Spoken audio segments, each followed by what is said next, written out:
Hey y'all, hey, we are back for another review of Sisters on BET. We're on season 5, episode 17, entitled Looks Are Deceiving. So last week, Fatima confronted Zach with the photo of what appeared to be him and her kissing. This week we pick back up at that, and he's standing there looking dumbfounded. Not really sure how we got here. Basically, he just is lost, which is fair because I never believed that, it gave that. I just knew it was the angle, right? And he, insists I didn't kiss her. And he tells Fatima, like, look at the angle. Like, I didn't kiss her. She hugged me. She was being real nice. And Fatima's like, okay, so why would she do that? Like, why all of a sudden would she be nice to you? And that clicks in his head like, oh, it may be a setup. I'm not sure that it was. I'm not. I haven't decided yet on whether it was a setup or not yet because it gives something that Karen would do, something that she's capable of doing, but I'm not sure that she did it this time. It may just be a bad coincidence, series of coincidence. But when you got a history of being annoying, I guess that's what we got to deal with. All right. So Fatima does. She goes to bat for Karen. She's like, I don't think she would, do something like that. I don't know. They were just going back and forth. Anyway, so now they're arguing over who sent the picture and why, because Fatima won't tell him. And so now he thinks that that's why Karen was being so nice to him at the shop that day. Now he's going to go storm out to figure out, to get retribution for his name that just keeps being dragged through the mud. So now we have to deal with that for probably 2 more episodes. All right. Bayou shows up at Sabrina's to talk about, what they want to talk about. And side note, whatever that jacket was that Sabrina had on, send me the details. It was giving fringe, it was giving lampshade, but fashion, and I thoroughly enjoyed it. And I will say about Sabrina, she's always very much dressed. She very much puts that shit on in every episode. She's very, very well put together, and I appreciate whoever her stylist is on the show. Just wanted to say that. Anyway, Bayou is just happy to see her. He misted her because, he wasn't able to get in contact with her. He wasn't sure why she disappeared. He thought maybe he offended her or something, and she assures him, like, no, that's definitely not the case. I ran into some trouble. And he's like, oh no, immediately wanting to be of assistance. Is there anything I can do to help you? And so now she has to go into the whole story to tell him what happened with Maurice and Q. And Bayou is pretty much found speechless. He is outdone with the information. He knows that she would never do anything like that. And, he's kind of confused as to how she got tied into it. And she tells him that Andy bailed her out, but now Maurice is in the same situation and he needs help. She is pretty much all out of options, and Bayou asks him, like, okay, what kind of person is Maurice? And Sabrina, describes him as a fun person, a good person overall. And but Bayou is, now this is where I was confused with Mr. Bayou, because you gave a little bit of backpedaling. And so when Sabrina's describing the situation between Maurice and Q, she was like, yeah, he was dating Q and he set us up and he robbed the bank, blah, blah, blah, blah, right? And then Bayou goes, okay, so where I'm from, a gay person is not a good person. And so immediately she goes into a defense of Maurice, because why is he a bad person? Because he's gay. But, in some of these other countries, that's the worst you can possibly be. I mean, hell, in this country, somebody finds out you're gay or anything, it's like you're a serial killer or something. In the grand scheme of things, gay's really not that bad to me. It's a lot of other things you could be worried about people being, scammers, members of the Congress, being involved, governmental seats. All those are much worse. So in the grand scheme of things, definitely not a bad person. And so Maurice is like, oh, I mean, now Sabrina's like, oh, so you giving homophobic, Mr. Bayou? And he immediately tries to, like I said, I don't know, it gave backpedaling. Because if you meant the sentence a different way, you should have spilled the whole sentence to start with. But anyway, he claims he meant that Maurice may not be a good person because he dated a bank robber. Basically, what kind of good person would date a bank robber? Blah, blah, blah, blah, blah. Sounds like bullshit, but we're gonna take it. We're gonna believe it for now. he can't be sure that Maurice won't run, and so he's going to have to, respectfully say no. And, Sabrina understands that it was a risk and, it wasn't guaranteed, and she understands that he's not willing to take the risk. He doesn't really know Maurice, and so, it's understandable. Ain't no beef. She ain't mad about it. So, he also wants to take her to dinner. She's like, listen, I'm just trying to focus on helping my friend Maurice, so maybe not right now, maybe later, and maybe you should go. So now he's leaving. As she opens the door, Calvin is standing right there. And so they're just having this little stare down or whatever. And once Bayou leaves, she explains to Calvin, why he was there. And they're talking about the Maurice situation again. And Calvin's dad is even willing to put up his house, but it's still not enough, to get them where they need to be. And they also realize in this moment that Q has not only set Sabrina and Maurice up, sold priceless items of Calvin's, did drugs, sold TVs, did all this shit. To add insult to injury, he has stolen Maurice's car and he is living in it and driving it around. Which light bulb just turned on, which is probably why he's trying to get to Danny's house so bad so he can establish a new residency, because now, I don't know, maybe he just gave up the fight with Calvin and Sabrina over Maurice's place, so maybe he's trying to find a new fucking couch to, excuse me. He's trying to find a new couch to surf. All right. Moving right along. Robin goes to Andy's office as she's packing up for the night, and he asks her if she's had dinner. She fights it for a little while. And then she eventually agrees to stop by the little steam pot, whatever the name of the restaurant is, for dinner. And then she also tells him, hey, when you call this meeting tomorrow with Gary and his associates, wait till I get to the office. I want to see his face. I want to see, how that goes down. So they have a little cackle about that. Now they're going to go have one drink.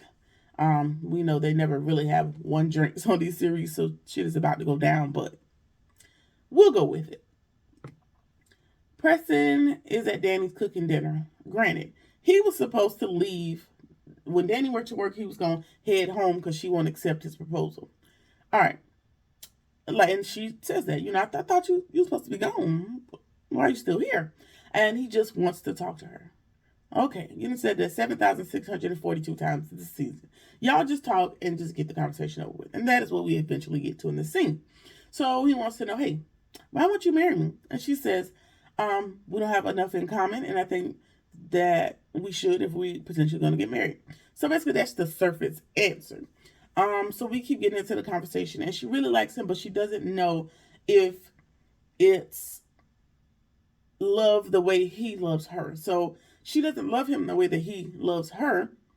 And he's like, well, what do I have to do to get your love? Just grasping for anything that'll get her to say yes to marrying him, right?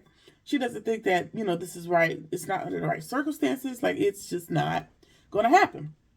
She wants to be able to be her full, true, and authentic self with him, and she does not feel like she's able to.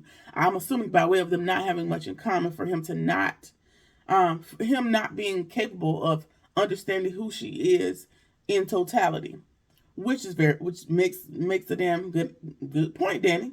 You got your head on with straight with that. So her answer is, so she solidifies, my answer is absolutely no. I can't speak for later, but for right now, the answer is absolutely no. And then she also tells him, hey, if you're leaving, sure, ain't no beef, we're not mad, but don't threaten to marry Mindy either, because you don't want to marry her either.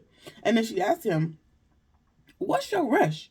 Not just me, not just Mandy, whatever her name is. What is your rush to get married? And he doesn't want to be single his whole life. So Danny tells him that it's better, being single is better than being married to the wrong person. And coming from a divorcee like me, she's absolutely correct. Yeah,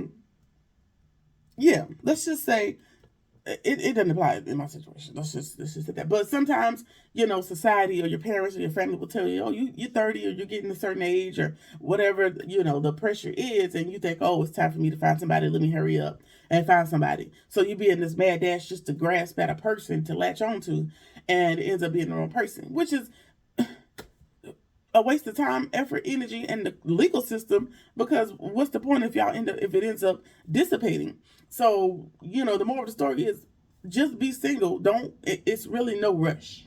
It's basically what Danny was trying to get him to understand. But for some reason, that is his goal, which is fine. But if that is your goal and it's not Danny's goal, there's no point in rushing it because it's not going to work ultimately. Okay? All right. All right, so she tells him, like, I'm not ready to be nobody's wife or nobody's possession. And I feel like if we get married at this particular point, that is what that will be. And I see what she is saying because he is so hell-bent on having a wife. It's like he doesn't really care who he marries at this point, as long as it's somebody. And that ties into the status symbols and different things that come with patriarchy or whatever the hell else we're not going to get into today. But absolutely, he is, like I said, he is desperate to have a wife, and whether it's her, Mindy, somebody in the grocery store, whoever he comes across, which is weird because it just sprung up out of nowhere. Like, he was just living his life on the ranch, up until he stumbled across Danny at the airport, and now he's gung-ho about being married. But I feel like what the issue is that he likes Danny, he loves Danny, he enjoys her, and he wants to get to know her further because they haven't known each other long. However, it's under the guise of let's do that under the sanctity of marriage. Like, let's continue to get to know each other while we're married. And again, what the hell is the rush? Where do you have to be? Like, what's going on? So he claims, he's not mad, he's not hurt, but he thinks he needs to leave. So he's gonna leave once again. Don't know if that means back on the plane to Chattahoochee or wherever he's from, but he leaves for the evening. All right, so Zach storms into the shop, and Karen is gone for the evening, and he's talking to Pam, asking her, which one of y'all, took a picture of me and sent it to Fatima? Pam don't know what the hell he's talking about because she had nothing to do with it. And he's basically trying to force Pam to call. Like, he is giving the energy that he's capable of smacking a bitch. Like, he giving that type of bravado, and I don't really like it. And of course, Pam can't keep all the information to herself at no times. She lets on that Karen is with Aaron, and so Zach goes to snatch the doggone phone at the shop and call Karen, and because she's not answering his phone calls, and she tells him that she's out having dinner, and he is immediately headed that way. Pam takes the phone as he storms out and gives her a heads up, like, listen, he is pissed. You and Aaron need to get out of there. Like, y'all need that kind of drama. And Aaron wants to leave. He's like, what's going on? She gives him, a little inclination. She seems unbothered by the fact that Zach is on the way. But in this scene, it kind of felt like, I don't know, like her chest was a little poked out, like, oh, he's coming to, whatever the point is, it's like Zach is coming to me, kind of like she enjoyed the drama of it all, under the guise of, oh, I ain't worried about Zach, I'm not going to participate in no drama. When you were given several outs, like Pam told you, you just leave the restaurant, he's coming, and, he on one, just avoid the situation. Aaron gave you an out, like, okay, let's go. By the end of the episode, now you want to get ready to leave, and the fire's already struck. Now, it's already struck when Zach left home, but I'm just saying, if you could have removed yourself from the situation, considering you have a little high riskiness associated with this pregnancy, you would think it'd be in your best interest to get the hell out of Dodge, but we're just going to go through it with you. All right, Danny calls Andy. She's really not good. The drama with Preston and him trying to rush to get married.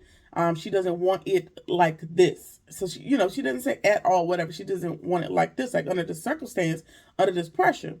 And then she tells Andy to stop her from doing something stupid because she does enjoy his company, maybe even loves him a little bit or whatever.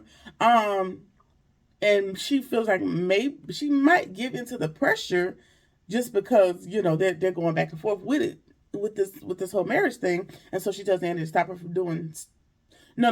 That's not why Andy told her to stop. She wanted to get her mind off of the situation with her and Preston. So she was like, listen, I'm trying to bust a grape, right? And I need to let off that pressure. And Andy reminds her, listen, that's what she was telling Andy, don't let her do anything stupid, because the last time you brought a stray home, she got a little thick. You had to run him over with your car. So let's not do that in the vein of trying to get laid. Let's just take it down a notch, basically. All right. Andy gets to the restaurant for her little one drink, and she spots Karen. So she goes over to chat, and Karen gives her the papers while she's there. And then Karen pulls Andy to the side and tells her about Zach being on his way and being in a rage about whatever. She doesn't know what the issue is currently. And then she gets this realization like, Andy knows something about it, because Andy shows up to the same place that I am having dinner to have a drink, and Zach is on the way, and I know basically everything I tell you, you tell Fatima, so why are you here?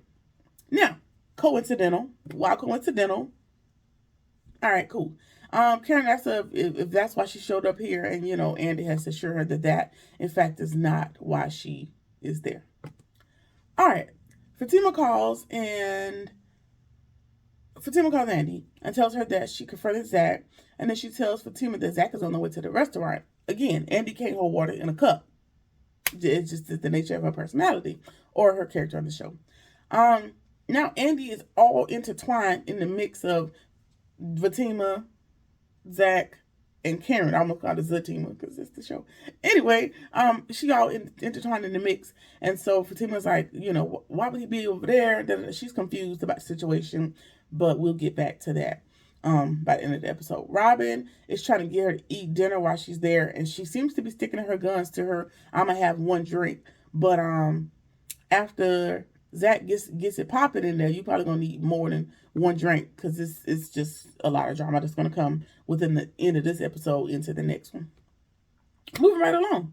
Fatima is talking to Angel. Angel's the lady that she's like the charade of this thing. She's always bringing bones to people and just dropping them off. And I say that this is probably our first or second time seeing her in this series, but on the Zatima series, same concept.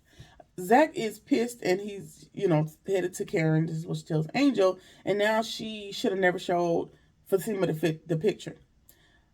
Did he even confess to doing it? No, he didn't confess because he didn't do it. Oh, and he also thinks that, Karen set him up.